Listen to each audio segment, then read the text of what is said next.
Bonjour, nous sommes le mercredi 13 avril et nous sommes en début de matinée.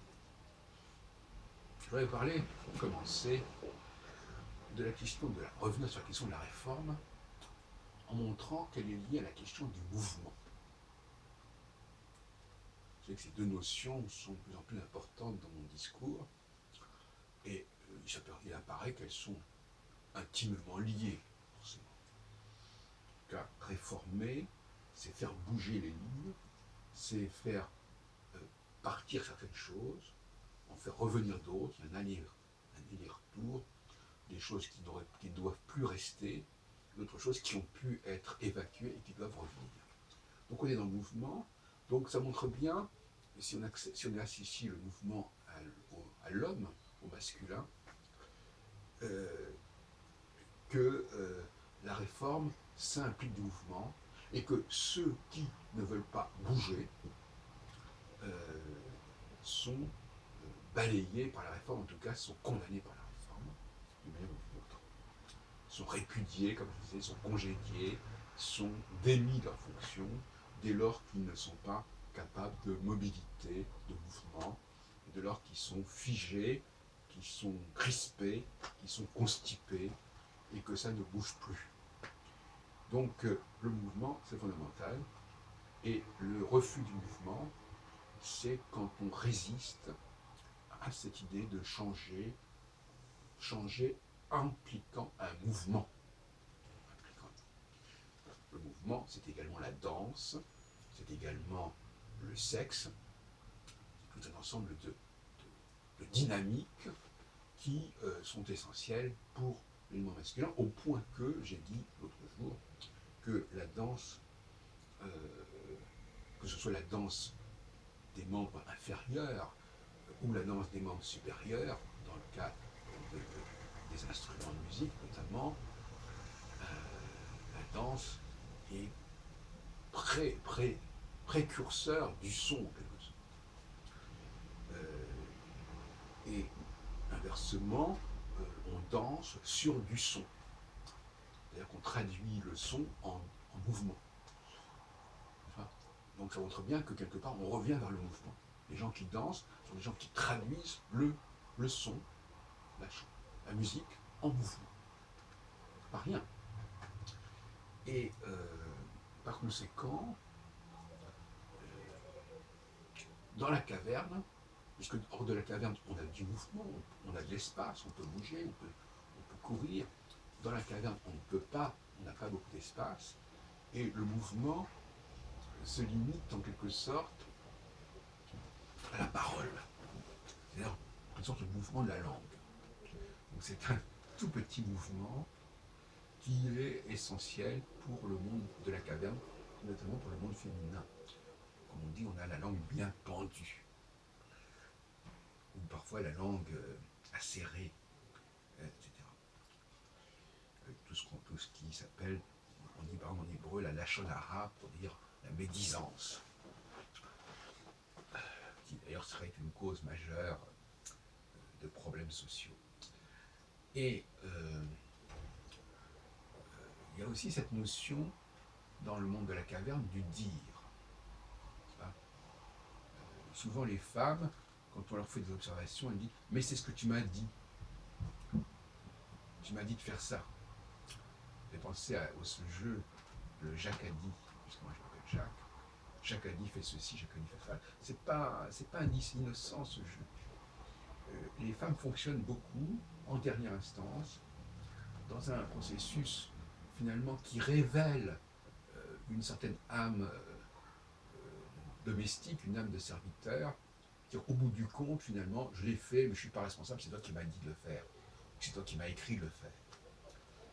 J'ai des exemples assez frappants dans ce sens, où il aura suffi d'envoyer un SMS pour que la personne vous dise, ben voilà, tu m'as dit de faire ceci, je l'ai fait, voilà, bon, il n'y a qu'à t'en prendre qu'à toi-même si j'ai fait ce que tu m'as dit de faire.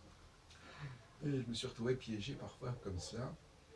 Une fois, j'avais envoyé un SMS à une compagne en lui disant « Je ne comprends pas très bien ton absence, ton silence. Est-ce que tu désires est-ce que tu veux te faire désirer ou te faire oublier? Et elle m'a répondu, oublie-moi. C'est-à-dire qu'en fin de compte, elle avait compris que je lui disais, oublie-moi. Et donc elle dit, ouais, puisque tu me dis de m'oublier, oublie-moi. Et puis d'autre part, je ne sais pas, un autre exemple, dire, oui, il serait peut-être bon de ne plus faire ceci, et hop, puisque tu as dit qu'il serait peut-être bon de ne plus faire ceci, on ne le fait plus. Voilà. Toutes sortes de choses comme ça, c'est ce qu'on appelle prendre les gens au mot. Hein, le mot a été dit, ça a été dit, et donc c'est une façon très intéressante, mais très révélatrice d'une mentalité subalterne. C'est-à-dire, voilà, toi tu es le maître, tu m'as dit de faire ça, ou tu m'as dit de ne pas faire ça, tu m'as dit qu'on ne faisait plus ceci, ou tu m'as dit qu'on faisait cela, eh bien voilà, moi je me contente d'appliquer et d'exécuter. Puis alors, un dernier point sur la question de la caverne, c'est la question de la culture. Les hommes ont souvent un souci de culture générale, d'érudition, que n'ont pas les femmes. Je ne dis pas qu'il n'y a pas des femmes érudites, mais dans la moyenne des femmes a une très très faible culture générale, et la moyenne des hommes a une très bonne culture générale, même chez les gens relativement ordinaires, qui n'ont pas de fonction culturelle particulière. Et c'est très intéressant parce que être en dehors de la caverne, ça veut dire qu'il faut connaître le monde extérieur. Il faut connaître ce que je appellerais connaître une certaine objectivité. D'ailleurs, c'est ce que dit Platon quelque part. Le monde de la caverne, c'est un monde où on imagine les choses, où on ne les voit pas, on ne les connaît pas. On ne les connaît que par des ombres. Le monde en dehors de la caverne, on voit les choses, on veut les connaître, on veut explorer le monde. Et ça explique que les femmes qui sont l'humanité, dont l'ascendance, dont l'origine est dans la caverne, dont les, les ancêtres sont issus de la caverne, eh bien finalement, il n'y a pas ce même souci de culture générale. On peut le vérifier d'ailleurs, il suffit de faire passer des tests. Ça, c'est un point qui, à mon avis, est très facile à vérifier. Le problème de connaître les noms propres, de retenir des tas d'informations, des tas de dates, des tas de références, c'est quelque chose qui, pour beaucoup de femmes, est surhumain et elles ont renoncé. Et à tel point qu'il y a des décalages au niveau de la culture qui sont absolument abyssaux entre les hommes et les femmes. On le voit d'ailleurs souvent dans les jeux télévisés. Mais il y a des exceptions, bien sûr. Mais je parle de ligne générale. Et donc la culture générale, la culture de connaissance des lieux extérieurs, des environnements, permet d'équilibrer la subjectivité. Moi, par exemple, je suis quelqu'un qui peut donner l'impression d'avoir des idées comme ça, que je lance, etc. Mais j'ai montré que j'avais une très forte culture générale, que j'avais fait plusieurs thèses de doctorat, qui impliquaient une très grande érudition, un très grand nombre de recherches objectives. Et par conséquent, c'est pas un discours comme ça de quelqu'un qui n'a pas pris la peine de prendre connaissance du monde extérieur, sans parler de la connaissance des langues étrangères également, qui est également aussi ce processus d'ouverture au monde. Voilà ce que je voulais dire dans cette petite matinée sur la question du mouvement, le mouvement qui est lié à ceux qui sont hors de la caverne. Et quelque part, le réformateur, il est là justement pour apporter du mouvement aux hommes de la caverne, aux femmes de la caverne plus exactement. Et souvent les femmes sont disposées dans leur jeunesse à, à ce mouvement, à cette pénétration, à cette intrusion, qui est un mouvement aussi, qui ne doit pas être perçu nécessairement comme un viol. Et au bout d'un certain temps, elles se figent dans un bagage souvent assez limité, qui devient rapidement obsolète d'ailleurs, en tout cas qui n'est plus à la page, qui se fige, qui se perpétue, qui perdure, et elles ne sont plus capables de s'ouvrir à un changement, donc elles ne sont pas capables de faire du mouvement, il n'y a plus d'appel d'air, il n'y a plus d'aération, et les femmes sont capables de perpétuer au bout d'un certain âge, après 30 ans, souvent, elles ne font entre 30 et 60 que répéter indéfiniment ce qu'elles ont appris par le passé. Et c'est une forme de ménopause, quelque part, parce que Qu'est-ce que c'est que la ménopause?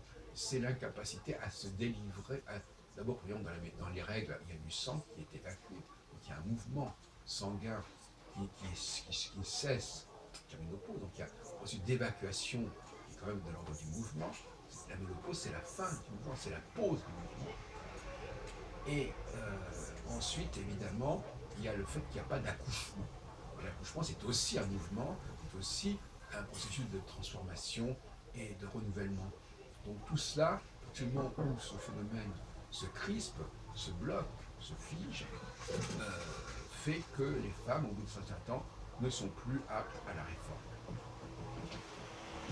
Même si elles l'ont été quand elles étaient plus jeunes.